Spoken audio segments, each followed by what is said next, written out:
What is poppin', YouTube? What is poppin'? How y'all doing? It's Shammy Deep back with another video. I wanted to talk today about a few things. Uh, the one thing I really wanted to mention though was the importance of taking time out of your day to help others. I think just being able to help other people is like a major. It's a major like happiness that you get from it. Like when you help somebody out, when you give somebody a hand who needs it, even if you don't feel like doing it, the feeling you get afterwards. You see the gratitude that this person has when you give them a helping hand, or you give them some advice, or even just talking to somebody, giving somebody a person to for them to vent to, an ear to vent to. It goes a long way with your own happiness, with your own spiritual gratitude, for life, and appreciation for people and family and friends. Something I've noticed as I've gotten older and I've lived, years and hours and minutes, seconds in my life. The more I help people, the better I feel. And I noticed that, there are a lot of times I might not want to be that person. I might not actually feel up to it in the mood, because I got my own things going on. I might have my own problems that I'm dealing with. But, I stop and I think, whatever I'm going through, there's probably someone else going through something way worse than what I'm going through. And if that person is reaching out to me for just the smallest bit of advice or just some of my time, I'm going to stop and give them, a moment, right? Sometimes that can be friends, sometimes that can be family. Very rarely it's a stranger, but sometimes, strangers do ask you for help, But as far as like family and friends, I try to always give a helping hand each day. And, it makes me feel less selfish of a person, even though I'm not naturally a selfish person. But, we all have like our tendencies to be selfish. You know what I mean? It's just like the way we're conditioned in America. It's a survival state. Everybody's in survival mode, so everybody's basically programmed to be selfish to begin with. Everybody's chasing after the next dollar, looking out for themselves. So, but for me, I really I think about like life as a whole. Like, how can I help? How can I give back? What can I do to help somebody else who might need my assistance? Hold on, open window here. It's a little hot. The sun is beaming in on me. You dig? Yeah. So it's like I do things for people, my family, for my friend. I do things for my family and friends, and I'm grateful for that. I'm grateful to be able to be of service to others, especially my family and friends. Some people, they don't have family, they don't have friends, or if they do, it's a very small group of people, or it's people that they're not that close with. So I'm grateful that I am close with my family and friends, and I'm able to be there for them, whether it just be talking on the phone, whether it just be picking them up, or picking up something from the store from them, cleaning their section of the house, or whatever it may be, their chores, whatever. I take a lot of gratitude towards these small things in life, and it goes a long way. It helps build your character. It helps build your ego in a good way, not in a bad way. It's like my ego is positive. I have a positive ego about myself. Some people like to say ego is a bad thing, but it's not. If you have a positive ego, you can use it correctly to elevate your life. and I'm really thankful for, just having the ability to do things, to be able to walk, be able to talk and move, and God's given me the blessing of having health, good health, and I can do things for others, you know. Um, and I look at all this and I'm like, life's too short to be selfish, I know, like, when you're younger, you especially your teenage years, you're not really like prone to be about family just yet. Most teenagers, they're about their friends, they're about whatever's going on in their cell phone, or the latest topics going on in the school, whatever, right?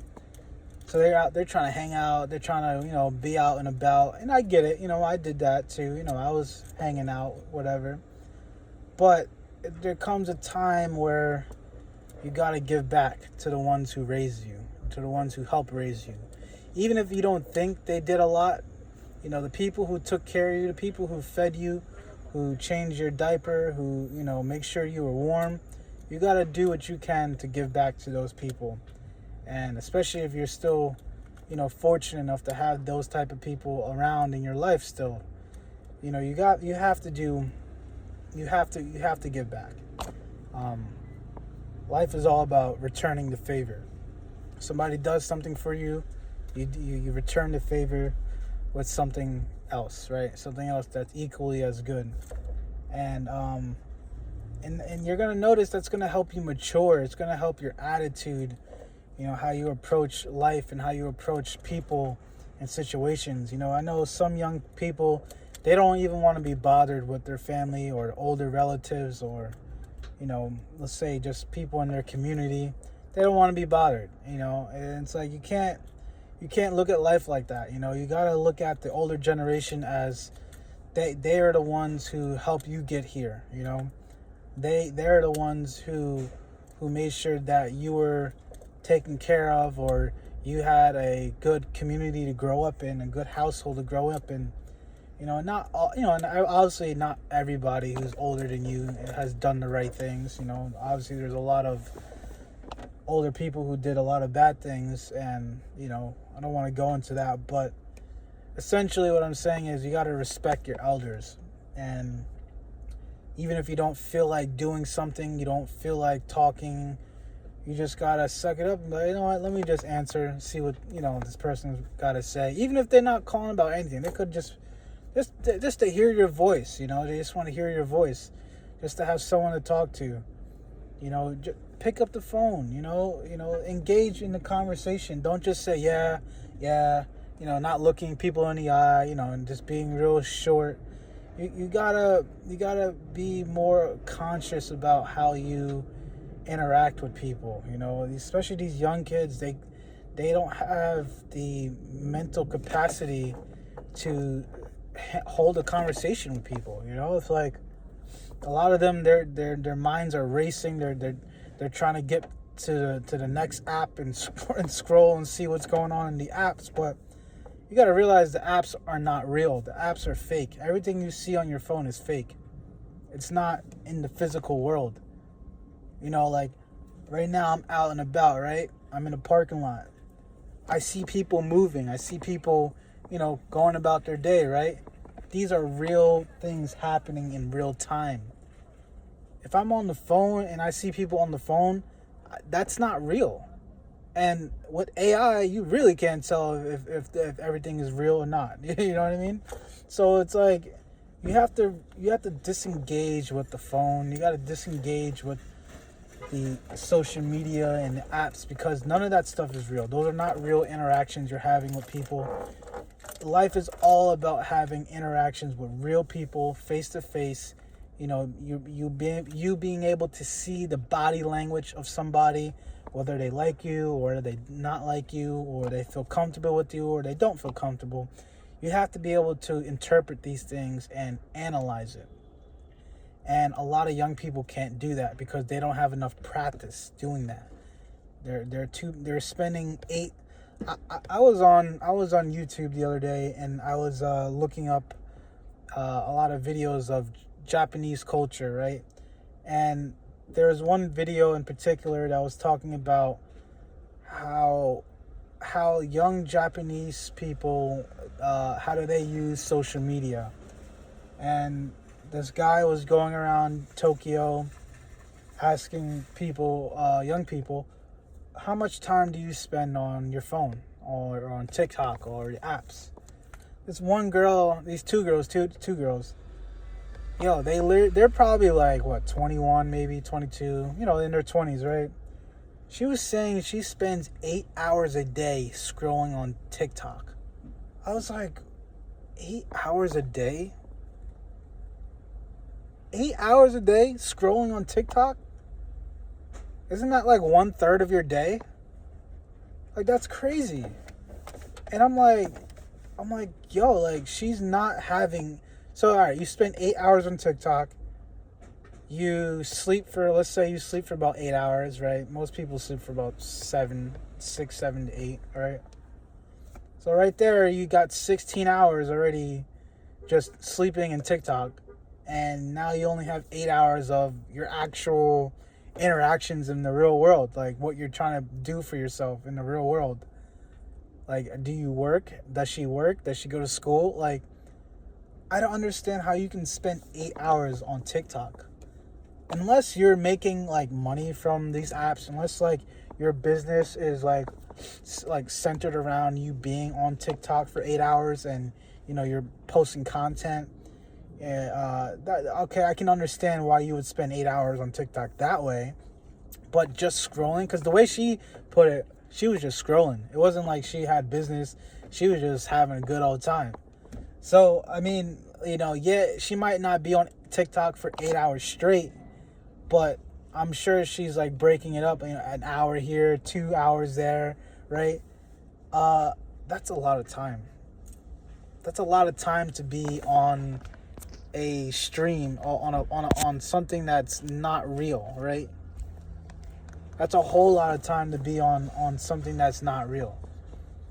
To spend your time in a virtual reality, to spend your time in a reality that's it's not real. It's something that's created to take up your mind, take space in your mind. I look at life like this, like, what if this is all just a movie, right? And all of us are, the way we see life through our eyes is like the movie screen. And what if I'm watching your movie, and if I'm watching your movie on, let's say today's December 30th, 2025, right? Let's say I'm watching your movie for today, and 8 hours out of the movie is just you scrolling on TikTok looking at a fake reality. You know how boring of a movie that would be?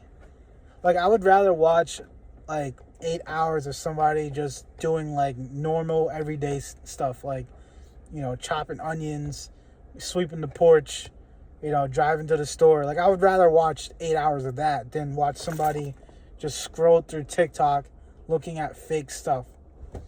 So, like, I always think about life like that. Like, if somebody's watching my movie, do I really want them to see me on the internet for hours at a time? Like, no, I would not want to watch that. I don't want anyone to watch that. That's not fun. I would rather people see me doing, like, going out in public, just talking to people, going shopping, just having interactions with human beings face to face. Like, that's better engaging content than looking at content on an app that's not real. And again, a lot with AI, a lot of this stuff isn't real. You can't even tell what's real or what's fake. And I just find it so crazy that people... Sorry, I got a message.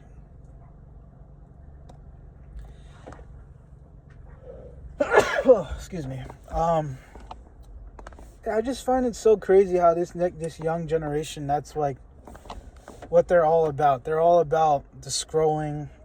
They're all about, just wasting time, and a lot of them, they're not making money from social media yet. Like, some of them are. There might be a handful of them who are. Like, if you go into a high school and you ask how many of these teenagers are making money from their apps, I would say, let's say there's 1,000 students. I would say probably like 5 to 10 of them, if that, are making money from the apps. 99% of them are literally just scrolling just to be scrolling, just keeping up with nothing really. It's like brain rot content. And the powers that be, that's what they want. They want a generation of people who can't think for themselves, people who are dependent on cell phones, who are dependent on devices. All these kids, they're dependent on their devices. Whether it be their Xbox or their iPhone or their laptop, it's like they're dependent on this stuff. Without it, they go crazy.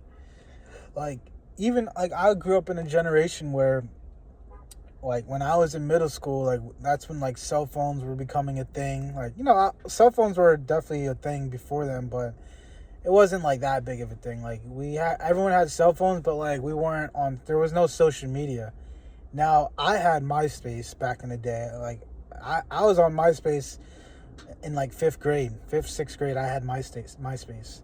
So, I was technically on social media, but, like, I wasn't, like, addicted to it. It was kind of just like, oh, this is cool. I'm seeing new people. I'm seeing things on the internet.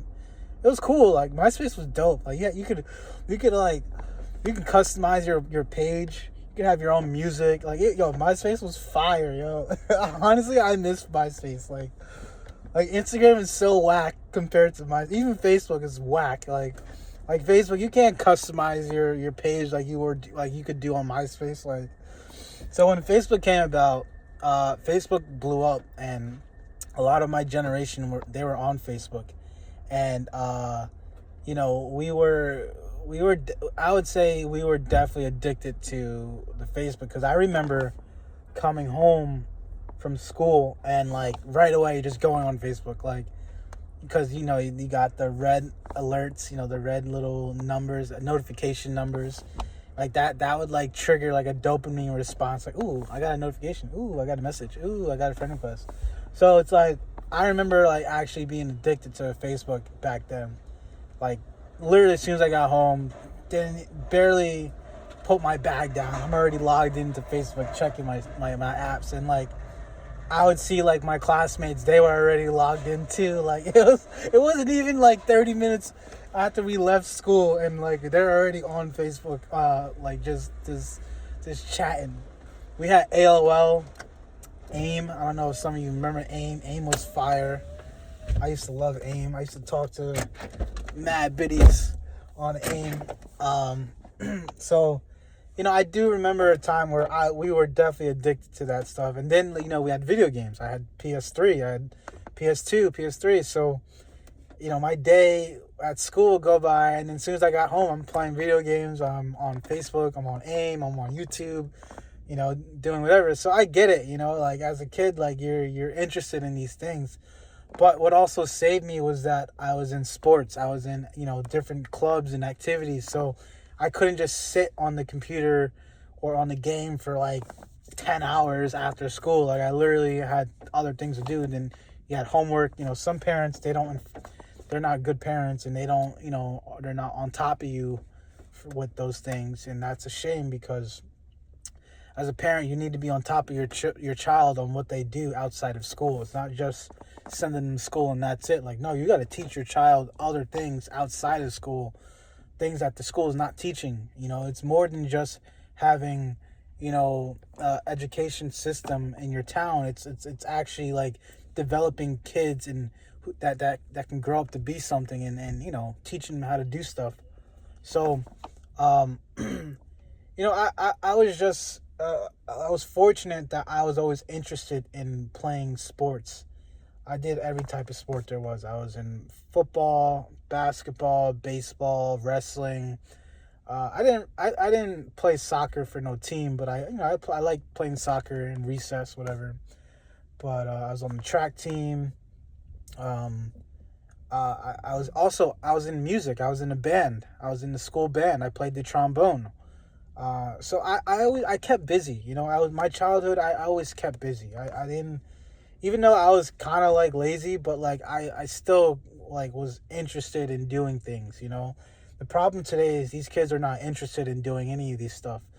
Like, yeah, there is a lot of kids who do like playing sports and this and that and instruments, but it's not as popular as it used to be. Because, like, I remember, like, back in the day, like, it was the cool thing to be in a club or a sport or something. Like, if you weren't in something, then, like, you kind of were looked at funny. At least in my, neighborhood where I grew up. I grew up as a poor black kid in a rich white town. So, like, everybody I knew was into something. So, of course, I wanted to be in something. I was already an outcast, so I didn't want to be looked at as another outcast of not doing nothing. So, I stayed into sports. I stayed into some type of activity. And these are the type of things that help build me as a person. I built my character. It built, how I interact with people. It built, a lot of the ways that I think, especially sports. When you think about sports, it's like a team. It's a team event, something where you're collaborating with other people. You have to be able to communicate with your teammates. You have to be able to work together and complete a task to get together, right? So these interactions help build my brain, help build different wirings in my brain, and understanding people and communication. Like, those skills I really developed in sports. And then also just having, especially like a sport like football, you have to trust your teammate to do their job so that whatever you're trying to complete, the task that you're trying to complete, it's executed correctly, right? Like, the quarterback is trusting the wide receiver to run the right route. So the quarterback throws the ball in the right spot, and he knows that his receiver is going to be there. So it's a thing about trust and being able to be on the same page with another person. These are skills that you develop as you get old. These are skills that you need to develop as you get older. So the fact that I was able to develop these skills in a child's game, it gave me an advantage to now, as an adult, I can work in groups. I can work as a team. I can work as a leader. I can be a leader in a team, because I know how to do it. I know about accountability. I know about, commitment and communication, right? So that's super important. And a lot of these kids, they're not engaging in this way anymore, because they're on their phones. They don't understand this part of life. This is a super important part of life, is to develop these skills. And I think that's why we're seeing so many kids fall behind in life, in school, and anything that they're trying to complete. Like, it's just like they're looking through these apps and they're judging themselves on, oh wow, like, I wish this was me. I wish I was doing that. But their time is being spent on the phones and not in real life. It's not being spent doing real things, real activities, and it's sad. It's really sad to see. And the solution to all this is the parents. The parents have to be the one to initiate the discipline in their kids. They have to take authority. I get it. You're busy with work. Everything's so expensive. You might have to work 2-3 jobs just to make ends meet. You don't have the time to actually be a parent to your child. And it never used to be that way, but today it is that way. And I get it. It's not easy, but you still have to be that line of authority. You still have to hold that authority over your child. You gotta make sure you're putting them in the right direction, because if you don't, they're gonna end up wherever the phones take them, wherever the screens take them. And as we see, there's so many agendas being pushed through the screens. You don't know what your kid is looking at. You don't know what your kid is engaging in, what communities your kid is a part of, who is talking to your kid. You just don't know. And that's really scary. And now we've seen a lot of cases where kids are meeting up with strangers online, and they're being abducted and this and that. It's just sad, because these things can be fixed from the household. Having a clear communication with your child, being able to direct your child in the right way, keeping your child busy, when you keep busy, you tend to stray away from any type of behavior that's not good for you or your child. Um, for me, example, like, I know, like, if I when I keep busy, I tend not to be on my phone wasting time, or I tend not to be doing things that I shouldn't be doing. You know what I mean? Like, keeping busy will keep you grounded. It'll allow you to stay focused on what the next task is and what you want out of your life. What do you want out of out of the day? And I think that's like really important. Being able to stay busy, being able to stay focused on the important things about life. Sorry, I'm just checking my messages and waiting for somebody to call me. But yeah, it's really a lot to think about. And I know a lot of parents, they want to be better parents for their child, but it's hard. I get it, it's hard. But again, keep your child busy. Keep them motivated to want to do things, to encounter new experiences and new people, and let them try different things. That, like, as a kid, you gotta they might not understand this, but kids, they need to try different things, because you don't know what they're going to be good at. You don't know what God-given talent they have dormant within them. So you have to try different things. You got to put them in different environments and see how they react. See how if they actually flourish or not. If I would have never done music if I wasn't, motivated or inspired to do music. If nobody told me, hey, like, you should get into music, I wouldn't have known that I was actually pretty good at music. I was actually pretty good at hearing sounds and putting sounds together. But it's just the fact that I was already conditioned to want to do different stuff and try different things. That's what led me to music. But some kids, they don't have that. They don't have that inspiration. They don't have that initiative to try different things and, go outside their comfort zones. And it's really important to go outside your comfort zones. So, my whole message today is just put your child in different situations, different environments, and see how they act. And some, they might be scared, they might be worried that, they're not accepted and this and that. But, at the end of the day, you never know until you try. And I believe a lot of these, the problems that we're seeing in mental health, it can be cured with just staying busy, being active, living in the moment, really enjoying life and experiencing life the way it was intended to be experienced, not through a screen, through actual face-to-face interactions with people, whether it be good or bad. You need to have these interactions. And the first topic that I talked about in this video was just doing things for others, taking time out of your day to help others. These things are what's going to cure your mental health. If even just the smallest things, you see an older person struggling to reach at the top of the grocery shelf, just go over there, help them, like, hey, ma'am or mister, do you need help? Let me grab that for you. You need me to help you to the car with your groceries, whatever. Just doing this random acts of nice things for strangers, that you'll understand. You'll see how it will go a long way in your happiness. And I truly believe that.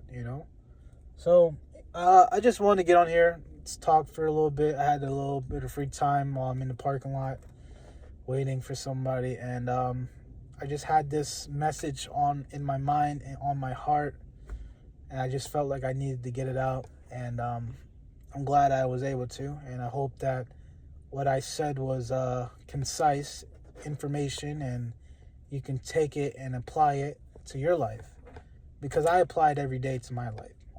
Everything that I touched on today, I do it in my life. And sometimes I might not feel like doing it, but I still try. In the back of my mind, I still try to be that person. So, all right, that's all I got for today. I appreciate you guys.